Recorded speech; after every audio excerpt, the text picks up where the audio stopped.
اور آج بناؤ سنگار، سارے ہار اور سارے زیور سب اندر کباٹ میں یوں ٹالا. اور گھر میں جو کپڑے پہنیں گی وہ عام طور پہ وہ لمبا جھبا، اور پھر دوپٹہ بھی گلے میں لٹکا ہوا. کیوں؟ وہ سمجھتی کہ گھر میں بناؤ سنگار کا کیا معنی. جو بھائی حالانکہ عورت کا سنگار کس کے لیے تھا؟ ایک مطلب حضور صلی اللہ علیہ وسلم عائشہ کی انگلی میں چھلا دیکھا، پوچھا عائشہ کا ہے، کہا یا نبی اللہ آپ کو اچھی لگوں اور آپ کو خوش کرو، اس کے لیے میں نے بنایا ہے. اماں جان بتا رہی ہیں کہ میرا بناؤ سنگار میرے آقا کے لیے تھا، اور آج کی عورتیں بتا رہی ہے ہمارا بناؤ سنگار باہر کے لیے ہے. کہیں باہر جانا ہو نا 1 گھنٹے پہلے سے تیاری ہو رہی، چلو نا بھائی، رکو نا تھوڑا، بس تھوڑا سے. اور میاں نیچے کھڑا ہوا بیچارہ ہی ہوں، آئیے ہو نہیں، ارے رکو ذرا تیار ہو. تیاری ختم نہیں ہو رہی، آخر ہے کیا یہ تیاری؟ ہاں سارے کو گدگدی ہو رہی ہے اندر، اور گھر میں کچھ نہیں. اب بتاؤ جس کو اپنے گھر میں صحیح چیز نہ ملے گی وہ بازاریوں کی ہے. آج باہر نکلو تو جس پر نگاہ ڈالو میرے دوست اس کا بناؤ سنگار جس اپنی طرف کھینچ رہی ہے. پھر حرام میں مبتلا ہو رہی ہے زندگیاں، پھر نوجوان دوسروں کے پیچھے جا رہے ہیں. کیا کریں صاحب، گھر میں ہے ہی نہیں. اب گھر میں دال روٹی ابلی ہوئی دال ہو اور میں دوستوں اتری ہوئی چاول ہو تو آدمی باہر ہوٹل میں جائے گا نہیں جائے گا؟ اس لیے شریعت نے حکم دیا کہ تو اس طرح بن کہ کسی مرد، تیرے مرد کی نگاہ کسی اور کی طرف جائے نہیں. یہ شریعت تھا، یہ دین سکھایا گیا تھا، یہ زنا سے بچنے کے راستے تھے. اور آج میرے دوست سے چیزیں ختم ہو گئی. تو عورت کا دین اپنے مرد کے دین کی حفاظت، اور مرد کے دین کی حفاظت میں پہلی چیز ہے کہ اس کی نگاہ کی حفاظت ہو. ایسی بناؤ سنگار کرو کہ کسی اور کا حسن اس کی نگاہ میں نہ جچے. اتنے حسین بن کے رہو اپنی بیوی اپنے شوہر کے سامنے، یہ دین کی محافظ. اور دوسری چیز جتنی اس کی کمائی ہو اسی میں اپنا گزارا کرو. اتنے تانے اس کو نہ دو کہ مرد حرام کی کمائیوں پہ مجبور ہو جائے. آج کوئی بات ہوتی ہے وہ فلاں مسئلہ ہے لانا پڑے گا. ارے اللہ کی بندی کہاں سے لاؤں؟ جتنا ہوتا ہے دے دے. میں کچھ نہیں جانتی، تمہارا تو ہمیشہ کا ہی رونا ہے. میں تو قسمت ہی پھوٹ گئی ہے.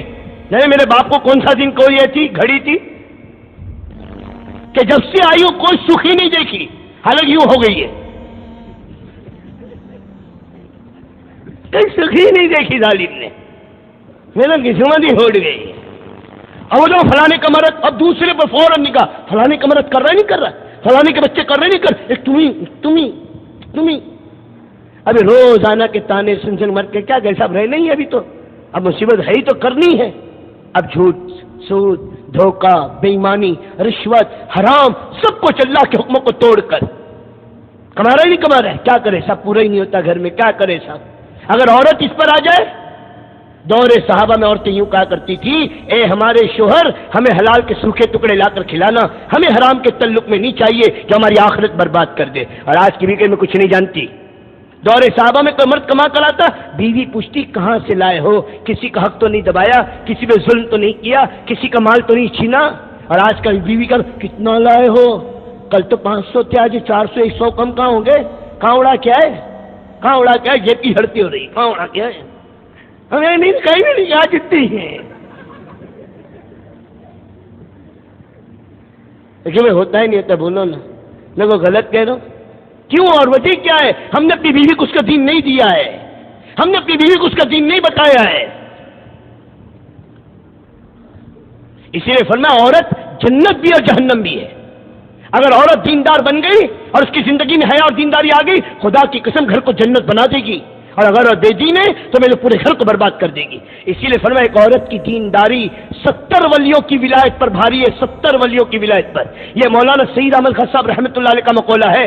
ایک عورت کی دینداری 70 ولیوں کی ولایت پر بھاری ہے، اور ایک عورت کی بے دینی 1000 شیطان کی شیطانیت پر بھاری ہے، پورے خاندان کو برباد کروا دے گی. ہاں، تو یہ مرد کا دین عورت کے ذمہ تھا. دور سے حضور صلی اللہ علیہ وسلم کی بیویوں کا مقام اتنا اونچا کیوں؟ اللہ نے تمام نبیوں کی بیویوں کو میرے دوست قرآن میں کس نام سے پکارا؟ مراتن نو، مراتن یہ فرعون، یعنی عورت کے لفظ سے، بیوی، بیوی، عورت، اس لفظ سے پکار. لیکن اللہ کے نبی کی بیویوں کو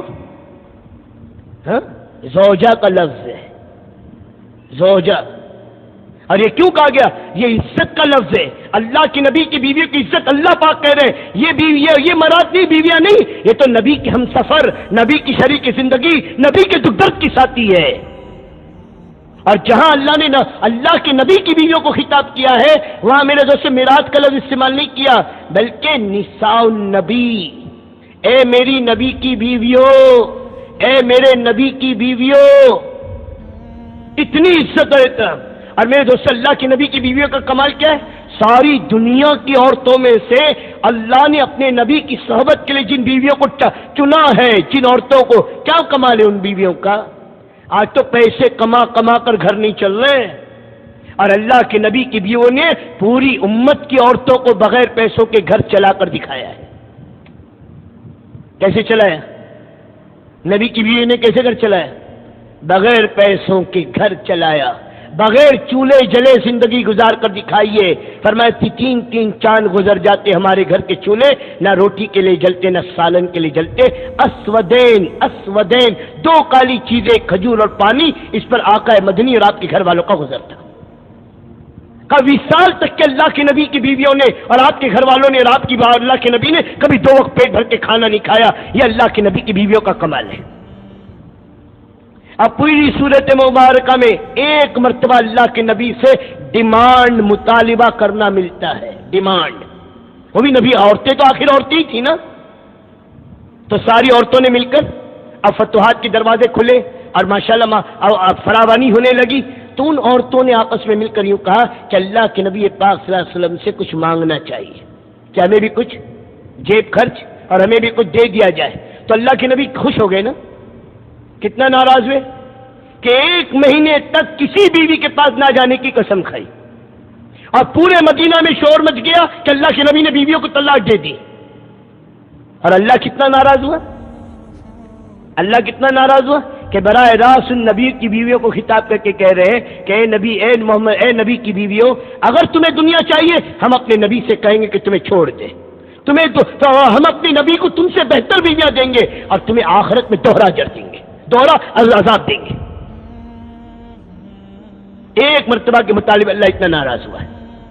اور یہ امت کی ماؤں کا احسان ہے پوری انسانیت پر کہ بغیر پیسوں کے گھر چلا کر دکھا، وہ بھی امام الانبیاء کا گھر. اب بیٹی فاطمہ اس کی زندگی بتا رہی ہے کہ بیٹی فاطمہ کی زندگی کیسے گزری. کسی نے کہا اللہ کے اے فاطمہ، تجھے جنت میں جانے والی عورتوں کا سردار کا لقب کیوں دیا گیا؟ اس لیے کہ تو اللہ کے نبی کی بیٹی تھی، امام الانبیاء کی سب سے چہیتی، سب سے پیاری، سب سے محبوب بیٹی. کہ نہیں. کہا تو حضرت علی کی بیوی اس لیے ملا؟ کہ نہیں. پھر کس پر ملا؟ کہا جب سے میرا نکاح ہوا، ایک تو اللہ کے دین کے کسی تقاضے پر میں اپنے مرد کے لیے رکاوٹ نہیں بنی، کبھی نہیں. اور پھر ان کی غیر موجودگی میں جو حالات، جو فاقہ، جو مصیبت، جو تنگی، جو پریشانی آئی، کبھی میں نے اس کی شکایت اپنے شوہر سے، اپنے باپ سے بھی نہیں کی ہے. اس پر اللہ پاک نے مجھے جنت میں جانے والی عورتوں کے سردار کا خطاب دیا ہے. یہ فاطمہ کی زندگی جو خاتون جنت میں جانے والی عورتوں کی سردار بنی ہے. ہاں تو آدمی یہ سوچتا ہے کہ صاحب 1000 مانگے تو 2000 کی طاقت ہونی چاہیے، جماعت کی طاقت نہیں ہونی چاہیے کہ مانگے کیسے؟ کہ بیوی لا رہے، کوئی میرا منسٹر لا رہے،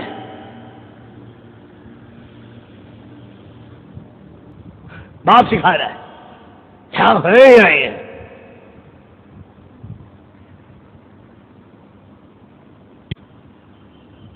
تو میرے دوست سے نکاح یہ عورت کی ذمہ داری تھی، گھر کا نظام. اور پھر دوسری بحیثیت ماں ہونے کے عورت کے ذمہ اپنی اولاد کی تربیت کا نظام تھا.